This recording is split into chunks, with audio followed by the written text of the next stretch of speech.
Vous recherchez une box TV Android, mais vous ne savez pas laquelle choisir? Eh bien vous êtes tombé sur la bonne vidéo car c'est ce qu'on va voir aujourd'hui dans ce top 3 comparatif des meilleures box TV Android qu'on peut retrouver sur le marché en 2025. Donc c'est des petits boîtiers qui vont vous permettre simplement de connecter votre écran de télé à toutes les applications qu'on peut retrouver sur internet, donc les applications de streaming telles que Netflix, Prime Video, Disney+, et autres, et bien sûr d'autres applications ou choses qu'on peut retrouver sur le Play Store. Donc c'est hyper pratique pour rendre une TV classique en Smart TV entre guillemets. On va donc voir trois modèles qui font partie des mieux notés sur le marché. Je vous les présente par ordre de prix décroissant. Et bien sûr, il y aura tous les liens en description de la vidéo vers chacune des box TV Android présentées aujourd'hui. On va commencer avec un modèle hyper populaire, c'est la Xiaomi Mi TV Box seconde gen. Donc celle-ci, elle sera vraiment très bien notée. Le prix reste tout à fait correct. On a une résolution qui sera jusqu'au 4K, donc voilà, pas de souci à ce niveau-là. L'Android TV 11 avec Chromecast intégré, télécommande vocale avec Google Assistant, le Wi-Fi double bande ainsi que le Bluetooth et port HDMI et USB. Donc c'est une interface qui sera fluide, rapide, avec une expérience Android TV sans ralentissement. On aura une télécommande qui est vraiment complète avec notamment la commande vocale, des raccourcis directs. Par exemple sur la télécommande vous avez directement le bouton YouTube, le bouton Netflix, le bouton, je crois qu'il y a Disney+, et Prime, donc au moins ça vous permet d'accéder en un clic à l'application les plus populaires. Et puis voilà, j'ai parlé de toutes les applications de streaming, mais il y aura aussi Spotify, tout ce genre de choses. En fait, toutes les applis qu'on a sur le Play Store, vous pouvez les retrouver directement sur votre TV. Donc c'est une marque qui est extrêmement fiable. On aura l'écosystème Xiaomi avec des mises à jour régulières, une très bonne compatibilité. C'est hyper simple à installer et à configurer.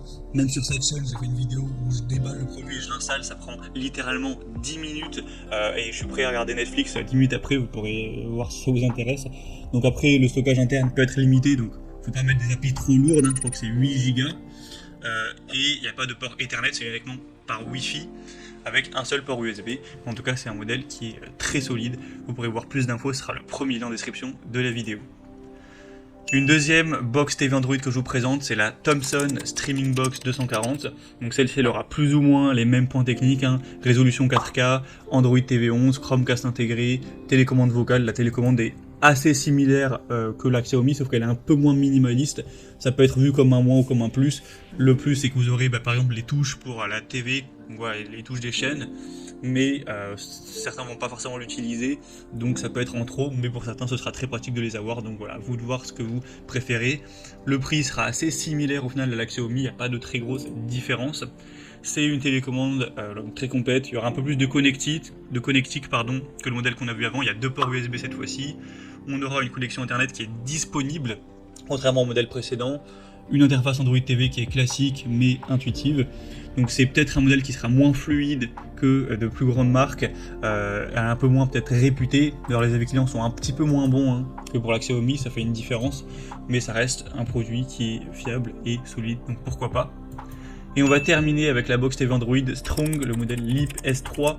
Donc c'est un modèle qui sera un petit peu moins coûteux que les autres, donc ça peut toujours être un bon point. La télécommande c'est quasiment la même que par exemple la Xiaomi, donc là il n'y a rien de spécial à mentionner. On aura des avis clients qui seront nettement moins bons, mais ça reste tout à fait bien. On aura un seul port USB, contrairement à deux sur le modèle Thomson. C'est une marque quand même moins connue, les performances restent correctes, mais peut-être un peu moins réactif que la Xiaomi. Vous aurez toujours un accès total au Play Store, avec une connexion Ethernet et Wi-Fi. Toujours une qualité 4K, un format très compact. Donc pour toutes les Android Box, c'est toujours très compact, très petit. Donc c'est également un modèle qui pourra avoir un très bon rapport qualité-prix. Donc à vous de voir ce que vous favorisez. C'est vrai que c'est pas forcément facile de départager puisque c'est des modèles qui se ressemblent. Pour faire une petite conclusion, je dirais que si vous voulez une expérience Android TV rapide, fluide, avec l'interface optimisée par Xiaomi, la Mi TV Box seconde gen sera parfaite. En tout cas c'est le modèle le mieux noté de la sélection, et pour l'avoir testé, eh bien c'est vraiment ultra fiable. Pour plus de connectique, une télécommande qui aura les touches aussi des chaînes TV, une prise Ethernet, la Thomson sera aussi un choix très intéressant. Et si vous voulez une box qui a un bon rapport qualité-prix, qui est compacte, même si elle est nettement moins bien notée, eh bien la Strong Leap S3 peut être aussi une option solide. En tout cas, je vous mettrai tous les liens dans la description de la vidéo vers chacune des box TV Android présentées. Au moins, si vous souhaitez en commander une ou voir plus d'infos telles que les prix exactement, voir vous-même les avis clients ou plus d'infos techniques, vous pourrez faire tout ça. Pour ce faire, cliquez sur les liens en description.